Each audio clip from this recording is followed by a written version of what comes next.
உங்களோட பேர் என்னங்க? எங்கிருந்து வரீங்க? என்ன ரேங்க்கு? என்ன டிபார்ட்மெண்ட்? என் பேர் என் வெங்கடேசன். ஓவரால் ரேங்க் வந்து 1348. கம்யூனிட்டி ரேங்க்கில் வந்து 397 ஜூனியர் ரேஷனில். நான் இப்போ Thiruvallur district rural development of panchayat raj எடுத்துக்கிறேன் சார். என்ன படிச்சிருக்கீங்க? நான் வந்து பிகாம் கரஸில் முடிச்சிருக்கிறேன் சார். எப்போ முடிச்சீங்க? எப்போ டிஎன்பிஎஸ்சி படிக்க வந்தீங்க? நான் 2019 முடிச்சிட்டேன் சார். நான் டிஎன்பிசி வந்து 2019 ஆரம்பித்தேன். 6 வருஷம் ஆச்சு சார் முடிக்கிட்டு. ஆச்சு. எத்தனாவது முயற்சி? இது வந்து 4வது முயற்சி சார். இப்போ டிஎன்பிஎஸ்சிக்கு படிக்கணும்னு எப்படி ஆர்வம் வந்தது சார்? ஆர்வம்னா நான் முதல்ல கம்பெனிக்கு போயிருந்தேன் சார். கம்பெனிக்கு போயிட்டு அங்கே சேலரி மற்றல ஒன்றும் மற்றல. நம்ம எங்களுடைய ஃபேமிலியில் யாருமே கவர்மெண்ட் ஜாப்னு இல்லை.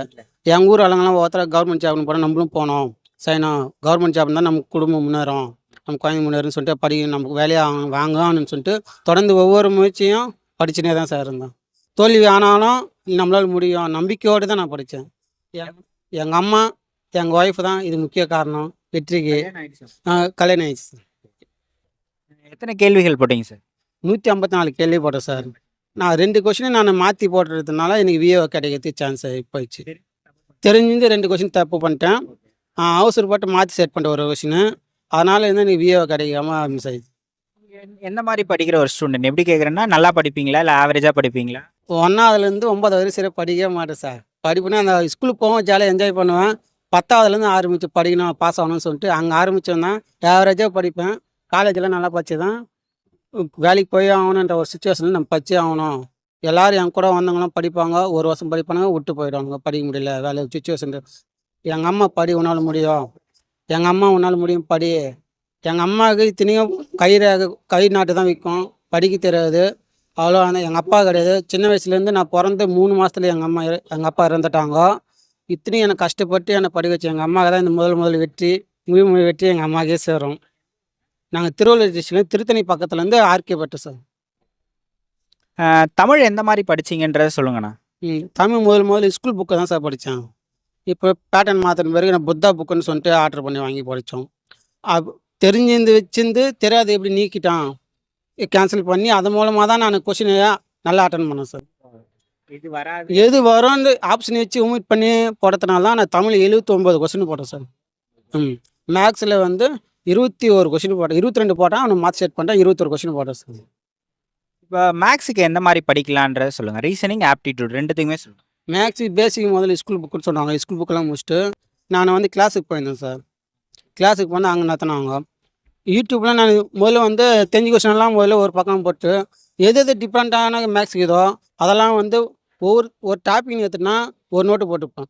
இப்போ எல்சிஎம் எஸ்ஏப் நட்டு ஒரு நோட்டு போட்டு எடுத்துக்கணும். முதல்ல நல்லா அது தெரிஞ்சதெல்லாம் ஈஸியாக எழுதிட்டு டிஃப்ரெண்ட்டுக்கு இதெல்லாம் ஒவ்வொரு நாளைக்கும் ஒவ்வொன்று போட்டு பார்ப்பேன்.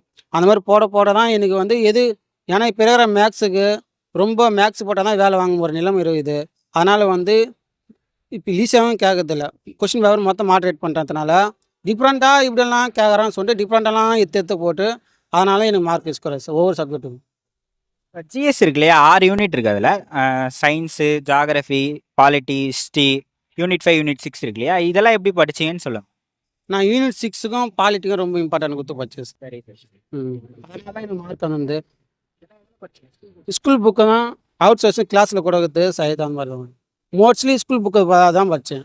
அதை வச்சு டிலேட் பண்ணது தான் நம்ம பார்க்கணும். அவுட் சோர்ஸிங் நம்ம கிட்ட நேரத்தில் வந்து அது நம்ம நான் தான் படித்தாலும் ஞாபகம் இருக்க மாட்டேது. படிச்சிருந்து வச்சு படிக்காது தெரியாது எப்படி அது எமிட் பண்ணது நம்ம மெயினாக தெரிஞ்சுக்கணும். படிக்கிறதோட எப்படி ஒமிட் பண்ணி ஆன்சர் பண்ணணும். இது மாதிரி வராது, சின்ன வேர்டு தான் இருக்கும், அது வச்சு நம்ம எமிட் பண்ணணும். நீங்கள் எப்படி வந்து எப்படி சொல்கிறது, நோட்ஸ்லாம் எடுத்து படிச்சிங்களா? நோட்ஸ் எல்லாம் எடுத்து படிக்கல சார். ஸ்கூல் புக்கு படிப்பேன், 6வது 12வது வரையும் படிப்பேன், அவ்வளோதான். நாளைக்கு எவ்வளோ நேரம் படிப்பீங்க? நான் காத்தால 4 மணிக்கு எழுந்துப்பேன். 4 மணிக்கு எழுந்தினா ஒரு 8, 7:30 வரை 7 மணி வரையும் படிப்பேன் டெய்லியுமே. சில டைம் படிக்க முடியாத நேரத்தில் விட்டுருவேன். அப்புறமே சாப்பிட்டுக்கிட்டு ஒரு 9, 10 மணிக்கு ஆரம்பிச்சேன்னா 1 மணி வரையும் சாப்பாட்டுக்கு போகிற வரையும் படிப்பேன். எனக்கு படிக்கிற வேலையை தான் விட்டாங்க எங்கள் வீட்டில். அதனால தான் என்னால் வெற்றி பெற முடிஞ்சிச்சு. ஒரு 6 வருஷமாக நீங்கள் இந்த இதில் முயற்சி பண்ணிக்கிட்டே இருக்கீங்க இல்லையா? இப்போ ஆரம்பத்தில் வந்து நம்ம மேலே நம்பிக்கை நல்லா இருக்கும், நம்மளால் முடியும் அப்படின்னு தோணும். இப்போ நிறைய தோல்விகளை பார்க்கும்போது நமக்கு ஐயோ ஏன்டா இப்படி ஆகுதே, நம்ம தப்பாக வந்துட்டோமோ, நம்மளால் முடியாதோ அப்படின்லாம் தோணும். அதெல்லாம் எப்படி வந்து கடந்து வந்தீங்க சார்? ஒரே நம்பிக்கை, நம்மளால் முடியும், நம்ம குடும்பத்தை பார்க்கணும். அப்பா இல்லை, அம்மாக்கோசரம் நம்ம வேலைக்கு போகணும். எத்தனையோ கேள்வி கிண்டல்கள் அவமானம். அதையும் தாண்டி நம்ம வேலைக்கு போனால் தான் நம்மளால் மதிப்பு. நடுத்தர குடும்பம் தான் சார். அன்னைக்கு கூலிக்கு போனால் வேலை காசுன்னுட்டோம்.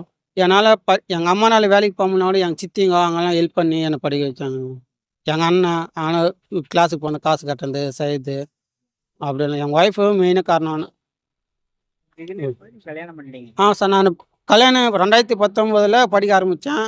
கொரோனா டைம் கொஞ்சம் பிரச்சனையாக இருந்தேன். கொரோனா டைம் வந்துச்சு, இடையில் படிக்க முடியல. நானும் வேலைக்கு போவேன், செங்கல் சூளை வேலைக்கு போவேன், மேஸ்திரி வேலைக்கு போவேன். கம்பெனிக்கு இடையில் அப்போ கம்பெனிக்கு போயிட்டு தங்கிடுவேன். எப்பப்போலாம் நான் வேலைக்கு போக முடியுமோ ரொம்ப கஷ்டமாக இருக்கிறப்போ அம்மாவுக்கு ஹெல்ப் பண்ணணும்னு சொல்லிட்டு நானும் வேலைக்கு போயிட்டு படிச்சிங்கன்னா நான் படிக்கிறது மட்டும் விடதில்லை. நான் வேலை வாங்காமல் விட மாட்டேன்னு அந்த ஒரு குறிக்கோளில் நம்மளால் முடியும் ஒரு நாளே நம்மளால் சக்ஸஸ் ஆக முடியும் அப்படின்ற நம்பிக்கையில் தொடர்ந்து படிச்சு சார். வேலைக்கும் போவேன், படிப்பேன். மேஸ்திரி வேலைக்கு காத்தால 2 மணிக்கு போனால் 3 மணிக்கு வருவேன். குளிச்சுட்டு செஞ்சுட்டு சாப்பிட்டு திரும்ப உட்காந்து நைட்டில் படிப்பேன். எங்கள் அம்மா என்னடா படிச்சுக்கினே இருக்கிறா ஒன்றுங்கடா எத்துடா அப்படின்னு செய்வாங்க. எங்கள் அம்மா ரொம்ப ஹெல்ப் பண்ணு.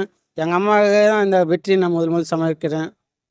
படிக்கிற டைம்ல எப்பயாச்சும் விட்டு போனோம் அப்படின்லாம் நினைச்சிருக்கீங்களா சார்? என்னடா நம்ம இன்னும் பச்சினே இருக்கிறோமே, வயசு இணைக்குது வீட்லையும் ஒருத்தர் என்னடா இன்னும் பச்சினே இருக்கிறான்றதுனால அது நம்ம விக்ஸ் ஆனாலும் ஒரே எய்மு நம்ம வேலைக்கு போகணும். குறிக்கோள் விட்டு போகக்கூடாது. அந்த ஒரு இதில் பச்சு சார். கடந்த முறை வந்து எவ்வளோ கேள்விகளால் உங்களால் வர முடியாமல் போச்சுங்க? போன வாட்டி நான் 155 கொஸ்டின் போட்டேன் சார். ஒரு 10 கொஸ்டின் போட்டிருந்தா நான் டைப் ரைட்டிங்கில் கிடச்சிருக்கோம். டைப் ரைட்டிங்லாம் முடிச்சு. டைப் ரைட்டிங் முடிச்சிருக்கேன். இப்போ நீங்கள் எப்படி 1 to 200 அப்படி தான் எழுதுவீங்களா? தெரியாத கேள்விகளுக்கெல்லாம் எப்படி விடை அளிப்பீங்க? நான் ஃபஸ்ட்டு தெரிஞ்ச கொஸ்டினெல்லாம் முதல்ல செட் பண்ணி வந்துடுவேன் சார். செட் பண்ணி தெரியாத கொஸ்டின்லாம் விட்டு மொத்தம் 200 கொஸ்டின் பார்த்தேன்னா அப்போ தெரியாது பின்னாடி. ஏன்னா தெரிஞ்ச கொஸ்டினுக்கு பின்னாடி தெரியாத கொஸ்டின் முதல்ல விட்டு வந்துடும். தெரிஞ்ச கொஸ்டின் அந்த ஆன்சர் கொஸ்டின் பின்னாடியிலும் வரும். அது க்ளூ மாதிரி கிடைக்கும். அதை வச்சு நம்ம வந்து முன்னாடி வந்து தெரிஞ்சு அட்டன் பண்ணலாம். இதே கொஸ்டின் தான் வரும், அங்கே பின்னாடி அந்த பொறுத்துகளோ இதெல்லாம் ஒன்று இருக்கும். அதனால் வந்து நம்ம தெரிஞ்சிருந்து மட்டும் முதல்ல அட்டன் பண்ணிட்டு தெரியாத விட்டு கடைசியில் நம்மளுக்கு திரும்ப யோசனை வரும், ஒரு வேளை நம்ம பச்சிருக்கோம் ஞாபகம் சொல்லிட்டு அந்த மாதிரி தான் அட்டன் பண்ணோம் சார். இந்த பயணத்தில் நீங்கள் யாருக்கு நன்றி சொல்லணும்னு நினைக்கிறீங்க? மெயினாக எங்கள் அம்மா, எங்கள் ஒய்ஃபு. அந்த வெற்றி முழுக்க அங்கே 2 பேருக்கு தான் சார். இப்போ ஒரு 6 ஆண்டு பயணம் இல்லையா? இந்த மூமெண்ட்டுக்காக தான் நீங்கள் வெயிட் பண்ணிட்டு இருந்திருப்பீங்க. இதை வாங்கணும், இந்த ஃபோட்டோ எடுக்கணும், இங்கே இதெல்லாம் நடந்துச்சு உங்களுக்கு. இப்போ எப்படி இருக்குங்க சார்? எனக்கு ரொம்ப சந்தோஷமாக இருக்குது. எங்கள் அம்மாவுக்கு இது எனக்கு வாழ்க்கையில் இது வெற்றி ரொம்ப முக்கியம்னு சொல்லிட்டு இது முடியுது. ரொம்ப ரொம்ப சந்தோஷமாக இருக்குது. என்ன வார்த்தைன்னு தெரில, அந்தளவுக்கு சந்தோஷம். நம்மளும் கவர்மெண்ட் வாங்கிட்டோம் அப்படின்னு ஒரு இது சந்தோஷம் சார். நிறைய வெற்றிகளை நீங்கள் பெற என்னுடைய வாழ்த்துக்கள். நன்றி சார். தேங்க்யூ. இப்போ அவங்க படிக்கிற காலத்தில் நீங்கள் நிறைய ஹெல்ப் பண்ணதா அவங்க வந்து சொன்னாங்க. ஒரு எப்படி சொல்கிறது, அவங்க படிக்கும்போது நீங்கள் வேலைக்கு போயிட்டு அவரை படிக்க வைக்கணும்னு ஏன் நினச்சிங்க மேடம்? அதை பற்றி சொல்லுங்கள். இத்தனை நாள் அவங்க அம்மா கஷ்டப்பட்டாங்க. அவங்க அம்மானால முடியல. அவரும் அடிபட்டு வீட்டில் இருந்தார். எல்லாருமே கஷ்டப்பட்டு அவர் ஒய்ஃபு நான் கூட எதுக்கு இருக்கேன், நம்மளால முடியும், நம்ம ஃபேமிலி பார்த்துக்கணும், நம்மளை அவர் நல்லா படிக்க வைக்கணும். ரிலேட்டிவ் யாரும் சப்போர்ட் பண்ணல. ஒன்லி ஒன்று எங்கள் மாமா, எங்கள் அக்கா, அவங்க வீட்டுக்கார். அவர் தான் சப்போர்ட்டாக இருந்தார். உன்னால் முடியும், நீயும் வேலைக்கு போ, உங்கள் வீட்டுக்கார வேலை வாங்க முடியும். அவரும் ஃபேமிலி பார்த்துக்கினாரு. வேறு யாருமே சப்போர்ட் பண்ணல. ரிலேட்டிவ் எல்லாருமே ரொம்ப இன்னும் படிக்கிறான் தான் சொல்லிட்டு இருந்தாங்க. யாரும் சப்போர்ட் பண்ணணும், என்ன படிக்க வச்சிருக்கிற, மேரேஜ் ஆகிட்டு கூட நீ கூட சரியில்லை, உங்கள் வீட்டுக்காரர் இன்னும் படிக்க வைக்கிற அப்படின்னு தான் சொல்லியிருந்தாரு. நான் என்னால் முடியும், எங்கள் வீட்டுக்காரர் வாங்குவார். எங்கள் வீட்லேயே கூட சப்போர்ட் பண்ணல, இன்னும் வேலை வாங்கலை சொல்லிட்டு. என்னால் முடியும். நான் குழந்த 6 மாதம் குழந்தை விட்டுட்டு நான் தாய்ப்பால் கூட கொடுக்காம எங்கள் மாமியார் தான் பார்த்துட்டாங்க. இந்த வெற்றிக்கு காரணமும் அவங்க அம்மா தான். எங்கள் மாமியார் இல்லைன்னா இது நடந்தவே இருக்காது. அவங்க 6 மாதம் குழந்தை அவங்கக்கிட்ட விட்டுட்டு அதுக்கப்புறமா தான் நான் போய் 8000 ரூபாய் சம்பளம் தான். துணி தைக்கிறேன் கம்பெனியில், அம்மையாப்பார் கம்பெனியில், ப்ரைவேட் கம்பெனி தான். அதுவும் 8000 ரூபாய் என்னால் முடியாது, என்னால் முடியும்னு நினச்சி எங்கள் வீட்டுக்காரர் நினச்சி, ஏன்னா எங்கள் வீட்டுக்காரர் வாங்க முடியும் அப்படின்னு நினச்சி தான் ஒரு 2 இயர்ஸாகவே வேலைக்கு போயிட்டுருக்கேன்.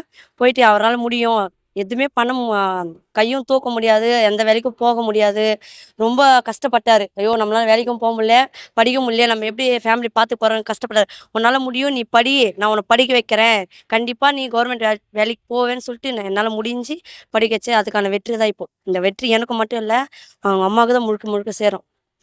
படிக்கிற காலகட்டத்தில் இந்த படிப்பாலேயோ இந்த உங்களுக்குள்ள மிஸ் அண்டர்ஸ்டாண்டிங் வந்து சண்டைகள்லாம் வந்திருக்குங்களா? சண்டைலாம் வந்திருக்கேனா? எப்படி இதோட லாஸ்ட் உனக்கு வாய்ப்பு, இது என்னால் முடியாது, இதான் உனக்கு கடைசியாக வாய்ப்பு நினச்சி நீ படி அப்படின்னு சொன்னேன். அவங்க அம்மாவே கூட என் பையன் இன்னும் படிக்கிறான்னு கேட்குறாங்க. என்னால் முடியலரா, இந்த வாட்டி பாரு, இது இல்லைன்னா நீ வேற எதனா கூட வேலைக்கு போயிடு, என்னால் முடியாது இதுக்கப்புறம் அப்படின்னு சொன்னாங்க. கடைசியாக இந்த வாய்ப்பு நினச்சி படித்ததுனால தான் இந்த வெற்றி இருக்குது. இப்போ உங்களுக்கு எப்படி இருக்குது? ஒரு 6 ஆண்டாக ஒரு முயற்சி பண்ணி இப்போ கடைசியாக சக்ஸஸ் பார்த்துட்டாரு. உங்களுக்கு எப்படி இருக்குது இப்போ? ரொம்ப சந்தோஷமா இருக்கு. எப்படியாவது நம்ம எங்கள் ஃபேமிலியில் யாராவது ஒருத்தர் கவர்மெண்ட் வேலைக்கு போகணும் அப்படின்னு ஆசைப்பட்டது இவர் அண்ணன். அவர் தான் ஃபேமிலி பார்த்துக்கினாரு. எங்கள் மாமா சொந்த அக்காங்க வீட்டுக்காரர் தான். அவர் இல்லைன்னாலும் இது சாத்தியம் இல்லை. நடுத்தர குடும்பம். நடுத்தர குடும்பம், மிடில் கிளாஸ் ஃபேமிலி தான் நாங்கள்.